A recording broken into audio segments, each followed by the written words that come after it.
Workout follow कर रही हूँ और जो भी मैं कर रही हूँ ना मुझे बहुत अच्छे रिजल्ट मिले हैं, तो मैंने सोचा आप लोगों के साथ भी शेयर करूँ। चलो फिर ट्राई करके देखते हैं। बट उससे पहले हेलो जी, बहुत टाइम बाद मिले। My name is Rushil and आज मैं ट्राई करने वाली हूँ सोनिया सिंह खत्री का फैट लॉस सीरीज़, जो कि उन्होंने अभी अपलोड करा है अपने चैनल पे।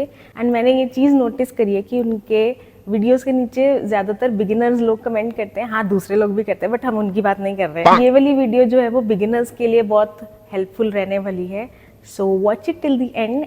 एंड ऑल्सो गाइज, मैं सारी सीरीज़ एक ही वीडियो में डाल रही हूँ तो ये बहुत लंबी होने वाली है। सो आई रिकमेंड कि आप कोई स्नैक ले लो अपना साथ में एंड कमेंट डाउन बिलो आप क्या खा रहे हो। If you have a cheat meal, have that और इन्जॉय करो वीडियो। एंड जैसे सोनिया कहती है ना सब्सक्राइब करने को, लाइक कर दो, चैनल को सब्सक्राइब कर दो। अब तो कर लो यार, अब तो सोनिया की बात मानते हो ना, चलो करो फिर। Let's start the video. I want to tell कि मेरे को जिम जाते हुए 2 years से ज़्यादा हो चुके हैं वैसे, एंड मैं हफ्ते में 5 बार चली जाती हूँ, तो मेरे 2 रेस्ट डेज तो हो ही जाते हैं। एंड सिंस मैं इतने टाइम से जिम जा रही हूँ एंड एज अ बिगिनर मैंने स्ट्रेंथ ट्रेनिंग से ही स्टार्ट करा था, तो मुझे काफ़ी आदत हो चुकी है प्रोग्रेसिव ओवरलोड की, जिससे कि मैं हैवी वेट लिफ्टिंग कर सकती हूँ। अब अप्स एंड डाउन्स तो आते ही हैं, एंड क्योंकि मैं खुद वेट लॉस जर्नी पे हूँ, सो आई थॉट कि मेरे को ये वीडियो तो करनी ही चाहिए। सो इस सीरीज़ पे सोनिया ने ज़्यादातर इन चीज़ों पे फोकस कहा है करने को। Let's start with day 1 following everything. So मैंने मेरा वार्म अप कर लिया है, तो मैं आ गई हूँ फर्स्ट एक्सरसाइज पे, जो कि है स्क्वाट्स। एंड इसमें 15 रेप्स निकलने चाहिए एंड मैंने करे यहाँ पे 3 सेट्स। स्क्वाट्स में मेरी डेप्थ है नहीं इतनी, मेरी मैक्सिमम इतनी जाती है and total weight is 40 kgs। Next exercise है लेग एक्सटेंशन, जिसके मैंने करे 15 रेप्स एंड वेट 30 kgs करा था मैंने। बस एक बार ही लेग एक्सटेंशन कर लो ना, फिर तो बिल्कुल ही उठा नहीं जाता, ऐसा दर्दनाक एक्सरसाइज होती है ये। अब इसके बाद थी हैक स्क्वाट की बारी, एंड क्योंकि मेरे जिम में ये वाली मशीन नहीं है तो मैंने फिर स्मिथ मशीन से करा। इसमें बस पैर की प्लेसमेंट थोड़ी आगे हो जाती है, मैं ज़्यादा नहीं करती क्योंकि मुझे डर लगा रहता है कि मैं गिर ना जाऊँ। इवन एक्सरसाइज परफॉर्म करते हुए भी ना मुझे ऐसा ही लग रहा था कि मैं गिर ना जाऊँ यार किसी भी मोमेंट पे। अपने लिए तो बस नॉर्मल स्क्वाट्स ही ठीक हैं बस। अगली एक्सरसाइज थी लंजेस, एंड सोनिया ने डम्बल्स के साथ करी थी ये, बट मैं क्योंकि स्मिथ मशीन पे ही थी एंड मेरे को थोड़ा कन्वीनियंट ही लगा, तो मैंने स्मिथ मशीन पे ही कर ली। और मशीन पे वेट्स बढ़ाने भी ईजी होते हैं। सो नेक्स्ट एक्सरसाइज है सिंगल लेग RDL, बट मैं सही बताऊँ तो मेरे को नॉर्मल RDL ज़्यादा बेटर लगे क्योंकि उसमें वेट्स बढ़ाने ईजी हैं, इसमें इतना ईजी नहीं है क्योंकि फिर बैलेंस लड़खड़ाएगा। नेक्स्ट एक्सरसाइज है अबडक्शन वाली, जिसमें कि सोनिया ने डंबल से किया था। मेरे को केबल ज़्यादा प्रेफरेबल लगती है क्योंकि उसमें थोड़ा ईजी हो जाता है करना। ऑल्सो मैं पैर ज़्यादा ऊपर नहीं लेके जा रही हूँ क्योंकि फिर वो लोअर बैक में आएगा, एंड दोनों डंबल्स एंड केबल सेम ही मसल ग्रुप को टारगेट करती हैं। So the next exercise is cable kickbacks, जिसमें कि ना हमें बहुत ज़्यादा कोर की स्टेबिलिटी चाहिए ताकि हम ज़्यादा हिले नहीं, एंड अगर ज़्यादा हिले तो उतने ही चांसेस बढ़ जाते हैं इंजरी होने के। अगर मुझे लग रहा है मैं ज़्यादा हिल रही हूँ तो मैं वेट कम कर लेती हूँ। सो फाइनली मैं आ गई हूँ अपनी लास्ट एक्सरसाइज पे, जो कि है काफ रेजेस, और ये मुझे बहुत ज़्यादा पसंद है। एंड अब मैं मिलती हूँ आपसे डे नंबर 2 पे। सो सबसे पहले मैंने वार्म अप करा। वार्म अप में सोनिया ने वैसे पुलअप कहा था करने को, बट क्योंकि वो खुद भी चिनअप्स कर रही थी तो मैंने भी चिनअप्स कर लिए। नॉट अ बिग डील क्योंकि ये जस्ट एक वार्म अप है, एंड वैसे मैं सेट्स में नहीं लगाती हूँ वार्म अप, जितना मेरे को लगता है मैं उतना ही कर लेती हूँ। पहली एक्सरसाइज आ जाती है बेंट ओवर रो, जिसमें मैंने 5 kgs डाले हैं, तो टोटल वेट हुआ 30 kgs। अब इस एक्सरसाइज में ना मैं वेट नहीं बढ़ाती हूँ क्योंकि फिर एक तो फॉर्म कॉम्प्रोमाइज़ होने लगती है एंड मेरे लोअर बैक में बहुत ज़्यादा पेन होने लग जाती है, तो मैं बस कम से कम ही वेट उठाती हूँ जो मुझसे उठ जाए। ये एक्सरसाइज बहुत ज़्यादा अच्छी है अपर बैक एंड लैट्स के लिए। अब इसके बाद बारी आती है लैट पुल डाउन की, और मेरा ना मन नहीं कर रहा था ग्रिप चेंज करने का, तो मैंने इसी ग्रिप से कंटिन्यू रखा। Narrow stance lat pull down, जो कि आपकी बैक के साथ साथ आपके फोरआर्म की भी बैंड बजा देती है। फिर मैं आ गई थी बेंच पे सिंगल आर्म बेंट ओवर रो करने। मैं वैसे इसको स्मिथ मशीन पे ज़्यादा प्रेफर करती हूँ, वहाँ मेरे को लगता है ज़्यादा बेटर रहती है परफॉर्मेंस। एंड अगर इसे करेक्टली परफॉर्म करा जाए तो बहुत ही अच्छा स्ट्रेच आता है आपके अपर बैक में एंड लैट्स तो पूरे एंगेज्ड रहते हैं। अब 2 रोज करने के बाद मेरा मन नहीं भरा तो मैं आ गई हूँ तीसरी रो पे, जो कि है seated row as suggested by Sonia. और तीनों रोज में से मेरी सबसे फेवरेट वाली सीटेड रो ही है। आई डोंट नो इसमें मेरे को ज़्यादा कंफर्टेबल लगता है या क्या है, but I like this one the best. अब बैक पूरी बर्न करने के बाद बारी आ गई है बल्ले बल्ले करने की यानी कि श्रग्स करने की। इसके साथ भी मेरा लव एंड हेट रिलेशनशिप है। कभी कभार मेरे को ये पसंद आती है, कभी कभार नहीं आती है। इट्स 50-50। अगली एक्सरसाइज थी वैसे हाइपर एक्सटेंशन एंड अनफॉर्चुनेटली उसकी वीडियो पता नहीं डिलीट होगी, क्या हो गया। तो अब मैं यहाँ पे बाइसेप की वीडियो डाल रही हूँ।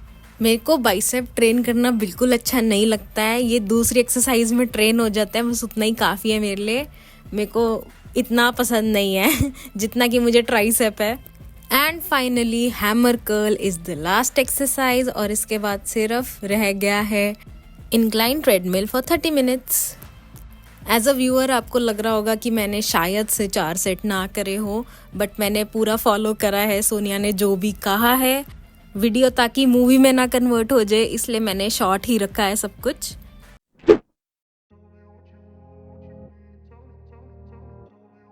पहली एक्सरसाइज है पुशअप्स एंड यहाँ पे मैंने असिस्टेंस की हेल्प ली है एंड यू वोंट बिलीव इस असिस्टेंस ने मेरी बहुत हेल्प करी है एक पुशअप अचीव करने में। उसके बाद बारी आती है मेरी फेवरेट मशीन की, जो कि है चेस्ट प्रेस। इसमें मैंने 20-20 के वेट्स डाले हैं एंड आई कैन से कि मैं अब इजीली इसे उठा सकती हूँ and it definitely hits the right spot. फिर अगली एक्सरसाइज मैंने करी इंक्लाइन बेंच प्रेस और ये बहुत ज़्यादा डिफिकल्ट हो जाती है अगर वेट इसमें ज़्यादा डाल दिया जाए, बट स्टिल मैंने कर ही लिया। उसके बाद बारी आती है फ्लाई की, जो कि मुझे लगता है केबल मशीन पे ज़्यादा अच्छी होती है। वैसे ये मशीन भी अच्छी है, बट जो बर्न वो केबल मशीन देती है ना, ये मशीन नहीं दे सकती। आप लोगों की क्या प्रेफरेंस है चेस्ट फ्लाई को लेके, चेस्ट वाली मशीन से या फिर केबल वाली मशीन से? Do comment down below and let me know. ढेर होने के बाद बारी आती है डंबल प्रेस की एंड इस एक्सरसाइज में तो मैंने बहुत प्रोग्रेस करी है। I am very proud of my self. अब मैं वैसे 20 kgs तक डंबल प्रेस कर लेती हूँ। वैसे जब मैं नई आई थी इस जिम में मैं तो 12 किलो भी नहीं उठा पाती थी, क्योंकि इनके डंबल्स काफ़ी हैवी थे मेरे लिए एंड इससे शो होता है कि मैंने कितनी स्ट्रेंथ गेन करी है एंड ये भी एक निशानी होती है प्रोग्रेस करने की। अच्छा, अब बारी आती है ट्राइसेप की एक्सरसाइज की एंड ये वाली डंबल से है। यार मैं ना केबल वाली लड़की हूँ, मेरे को तो केबल ही पसंद है। मेरी इवन इसमें फॉर्म भी शिटी होएगी क्योंकि मैं करती नहीं हूँ डंबल से, तो ना मुझे आती है ना मैं करती हूँ। मैं तो हमेशा ही केबल गर्ल ही रहूँगी। हाँ, अब ठीक है। मेरे को ऐसा लगता है कि वही एक्सरसाइज करनी चाहिए जो तुम इंजॉय करो, क्योंकि तुम उसमें अपना पूरा 100% भी दे सकते हो। हाँ, ऑब्वियसली हमें बेनिफिट भी देखना होता है, और क्योंकि मुझे ये वाली एक्सरसाइज करनी पसंद है तो मेरा mind muscle connection was awesome. और फाइनली बारी आती है कार्डियो की। सोनिया ने कहा था लेवल 10 करना है क्रॉस ट्रेनर का फॉर 30 मिनट्स और मेरी मूवमेंट कुछ इस तरह लग रही है। ट्रस्ट मी गाइस, बहुत ज़्यादा मुश्किल था 30 मिनट्स इस लेवल पे करना। टांगों की तो बैंड बज गई थी, बट स्टिल अब शपथ खाई है, वीडियो तो बनानी है तो उसके लिए तो करना ही पड़ता। वैसे मैं क्रॉस ट्रेनर नहीं करती हूँ, मैंने बस इस वीडियो के लिए करा है। सो इसके बाद मैंने करी एब क्रंचेस वाली एक्सरसाइज। वैसे तो ये है एब्स की, बट मेरे को एब्स के साथ साथ बैक में भी बहुत अच्छा स्ट्रेच आता है। बस जैसे हम मंदिर में माथा टेकते हैं ना, वैसे ही हमें जिम में माथा टेकना होता है इस एक्सरसाइज को करते हुए। इसके मैंने लगाए 3 सेट्स ऑफ 20 रेप्स। आ गई हूँ मैं लास्ट एक्सरसाइज पे, जो कि है हैंगिंग एब्स एंड यहीं पे अब वर्कआउट कंप्लीट होता है। एंड इस एक्सरसाइज के लिए स्ट्रॉन्ग कोर होना बहुत ज़रूरी है, नहीं तो आप हिलोगे। Just need to practice some bracing techniques and you are done. So अगला डे था ग्लूट्स एंड हैमस्ट्रिंग्स का एंड फर्स्ट एक्सरसाइज शुरू होती है हिप थ्रस्ट से। And I am really grateful कि हमारे जिम में ये हिप थ्रस्ट की मशीन है। मैं हमेशा कहती हूँ ये चीज़, क्योंकि हिप थ्रस्ट को सेट करना बहुत ही ज़्यादा मुश्किल हो जाता है। अगर बार वाली झंझट भी नहीं पालनी तो डंबल वाले तो और भी ज़्यादा खतरनाक होते हैं। और इसके भी मैंने करे हैं 4 सेट्स। फिर बारी आती है सूमो डेडलिफ्ट्स की एंड मुझे ऐसा लगता है पर्सनली कि कन्वेंशनल डेडलिफ्ट ज़्यादा इजी होते हैं सूमो से, जबकि लगता ऑपोजिट है कि हाँ सूमो ज़्यादा इजी होते हैं, बट नो यार, सुमो ही डिफ़िकल्ट होते हैं करने। वैसे तो मैं डे 4th पे हूँ, बट मैं सच्ची बताऊँ मेरे एनर्जी लेवल्स इतने ज़्यादा लो हो चुके हैं क्योंकि एक्सरसाइजेज इतनी ज़्यादा है। ऊपर से रेस्टिंग टाइम भी बोला गया है 1 मिनट से कम होना चाहिए। मुझसे तो नहीं हो पाया, to be very honest. And मेरा जितने टाइम में वर्कआउट ख़त्म होता था ना, इस वर्कआउट को करके तो उसका भी डबल लग रहा है मुझे, और टाइम लग रहा है ये वर्कआउट करने में। सो अगर आप ये वर्कआउट ट्राई करना चाहते हो, be prepared to have enough time, क्योंकि इसमें बहुत ज़्यादा टाइम लगने वाला है आपका। एंड जो लोग पीक इवनिंग आवर में जाते हैं वो मुझे ज़रूर बताना कि आप कैसे मैनेज करते हो अगर आपने ये वर्कआउट ट्राई करा है, क्योंकि मेरे लिए भी बहुत ज़्यादा डिफ़िकल्ट हो रहा था। एक जिम शेयर्ड स्पेस होती है, ऑब्वियसली अब मैं एक ही मशीन या एक ही जगह पे नहीं रह सकती इतने टाइम के लिए, तो मुझे भी बहुत ज़्यादा ही एडजस्टमेंट्स करनी पड़ी। फिर भी काफ़ी हद तक मैं ट्राई कर रही थी कि मैं उस टाइम पे जाऊं जब मोस्टली जिम खाली हो, तभी आई थिंक थोड़ा इजी था मेरे लिए करना। मुझे लगता है ये सारी चीज़ें कहीं ना कहीं एक ड्रॉबैक है सोनिया का वर्कआउट करने की, क्योंकि इसमें बहुत ज़्यादा एक्सरसाइजेज हैं।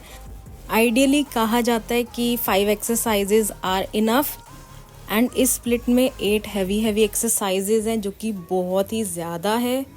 यार ये वाली एक्सरसाइज ना मुझे बिल्कुल नहीं पसंद, इसे ग्लूट पुल कहते हैं। इतनी अजीब लगती है एक तो मुझे ये, आई डोंट नो इसका कोई फ़र्क पड़ता है या नहीं पड़ता है। आई डू अग्री, मैं पहले बहुत करती थी, बट मैंने कहीं ना कहीं पढ़ा था कि इससे कुछ फ़र्क नहीं पड़ता खास, तो मैंने करनी छोड़ दी और मुझे पसंद भी नहीं है ये। एंड तक आते आते लिटरली इतनी ज़्यादा आपकी बैंड बज जाएगी ना, बिल्कुल चलने की हालत नहीं रहेगी, और अगले दिन उठना और भी ज़्यादा मुसीबत, क्योंकि आप इतना ज़्यादा सोर हो गए ना अपने वर्कआउट से कि बस अब विल पावर ही उठा सकती है आपको। शोल्डर डे आ गया, ये कमेंट्स में ज़रूर बताना जिसको शोल्डर्स करने बहुत अच्छे लगते हो। फर्स्ट सेट को लाइट वेट करने के बाद मैंने लिए थे 14 kgs for doing dumbbell press. अब डम्बल प्रेस करने में तो तब मज़ा आता है जब आप फेलियर तक जाओ, तब आपकी एक्चुअली स्ट्रेंथ पता लगती है कितनी बनी है। सो अगली एक्सरसाइज है डम्बल फ्लाई, जैसे कि सोनिया ने कहा। आई एम श्योर वो गलती से निकल गया होगा। लैटरल रेजेस के तो मैं एक्चुअली में 4 सेट्स करती हूँ, so it was not that difficult. आते हैं अगली फॉरबिडन एक्सरसाइज पे। आई नो यार इस एक्सरसाइज में बहुत ज़्यादा मीम्स बने, बट ये था वर्कआउट में तो मैं कर रही हूँ, एंड मेरे को उस टाइम दिमाग में ही नहीं आया कि मैं इसे प्लेट से भी तो कर सकती हूँ। Next there was a super set of rear delt fly and face pull. यार शोल्डर्स करने ना जनरली मेरे को बहुत ही अच्छे लगते हैं, लाइक अपर बॉडी कितनी अच्छी होती है करनी भी, और इसकी एक्सरसाइजेस कितनी अमेजिंग होती है लोअर बॉडी से। बट इसका ये भी मतलब नहीं है कि लोअर बॉडी को बिल्कुल ही निगलेक्ट कर दिया जाए, ऐसा नहीं है, बिल्कुल भी नहीं। बस अब स्ट्रेंथ ट्रेनिंग के एंड पे आते हैं, एंड बस अब 30 मिनट्स का कार्डियो रह गया, जो कि हमें करना है इंक्लाइन पे, which is quite easy I guess. इस वाले वर्कआउट में ज़्यादा टायर्डनेस नहीं हुई as compare to other workouts. So मैं चलती हूँ 30 मिनट्स तक एंड मिलती हूँ आपसे नेक्स्ट डे। आ गई हूँ मैं अपने आखिरी डे पे, जो कि है कार्डियो। एंड ऑनेस्टली मैं जब से इस जिम में हूँ ना, मैंने ये रोप कभी भी यूज़ नहीं करी। रोप करके जो नीज़ में प्रेशर पड़ता है ना, ओहो आई कांट इवन एक्सप्लेन, इतना ज़्यादा पेन होता है ना, but it was quite good. अगली मैं ले आती हूँ 6 किलो की बॉल, एंड मेरे करने के स्टाइल से आपको पता लग ही गया होगा कि मैं नहीं करती कार्डियो ऐसा, ये सिर्फ वर्कआउट की वजह से ही मैं कर रही हूँ। ये बॉल को मैं जैसे नीचे फेंक रही थी ना, ये आगे जा रही थी, तो मैंने ना अपने हाथ इसके ऊपर ही रखे ताकि ये फिसले ना। काफ़ी अच्छा बर्न आ रहा था लेग्स में। यार पता नहीं क्यों ये केटल बेल स्विंग्स करते हुए ना मुझे ऐसा लगता है केटल बेल उड़ती हुई जाएगी और मिरर में बजेगी, पता नहीं आपके साथ भी ऐसा ही होता है क्या? अगली एक्सरसाइज आती है बर्पीज़, जो कि मुझे बिल्कुल भी नहीं पसंद, और मैं यहाँ ज़्यादा हीरो बन रही थी पुशअप करके, जो कि मुझसे नहीं हो पाए कंटिन्यूसली। और फिर बारी आती है अपनी ओजी साइकिलिंग की, जो कि हर कोई करता ही है, सबको पसंद है साइकिलिंग करनी। ये चीज़ अच्छी की सोनिया ने कि इसका टाइमिंग सिर्फ 15 मिनट्स रखा, जो कि बेरेबल था। और लास्ट एक्सरसाइज तक आते आते हालत बहुत ज़्यादा ख़राब हो गई थी, जैसा कि आप देख पा रहे हो। स्टिल आई एम हैप्पी कि चलो अब लास्ट एक्सरसाइज रह गई है। ये वाली रो भी वैसे ज़्यादा देर नहीं हो पाई, बस थोड़े टाइम के लिए ही करी मैंने। और ये वाला कार्डियो सेशन मुझे बहुत ज़्यादा अच्छा लगा, मुझे कुछ नया एंड चैलेंजिंग करने को मिला, and I am quite happy about that. So guys अब फाइनली टाइम है मेरे ओपिनियन का कि मुझे कैसा लगा सोनिया का वर्कआउट। तो सबसे पहले मैं ये कहना चाहूँगी कि ये वर्कआउट बहुत ज़्यादा डिफ़िकल्ट था। हालांकि मैं एक इंटरमीडिएट लेवल पे मानती हूँ खुद को। ये जो वर्कआउट है ये बिगिनर फ्रेंडली तो बिल्कुल भी नहीं है, क्योंकि इसमें बहुत ही ज़्यादा वॉल्यूम है। लेट मी से इट, आप ये वर्कआउट शुरू कर भी लोगे फिर भी आप ये सस्टेन नहीं कर पाओगे फॉर लाइफ, क्योंकि बिगिनर्स को तो देखो मुश्किलें पड़ती ही है ऐसा वर्कआउट करने में, क्योंकि इसमें बहुत ही ज़्यादा एक्सरसाइजेज हैं एंड ऊपर से सेट भी 4-4 हैं। और अगर हम 4 सेट को भी एक पल को मान लेते हैं कि हाँ हम कर सकते हैं, नो इशू, बट इसमें रेपिटेशन देखिए आप कितने ज़्यादा हैं, जो कि मुझे नहीं लगता बिगिनर इतना ले सकते हैं।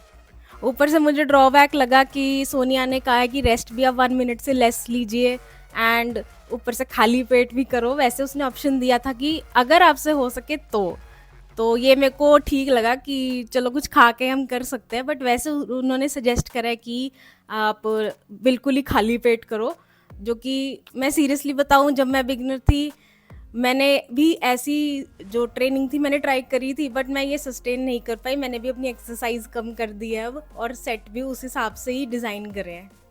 और मुझे एक और ड्रॉबैक ऐसा फील हुआ कि अगर हम एक मूवमेंट ऑलरेडी कर चुके हैं तो अगले मोमेंट पे वो मोमेंट फिर से रिपीट हो रही है।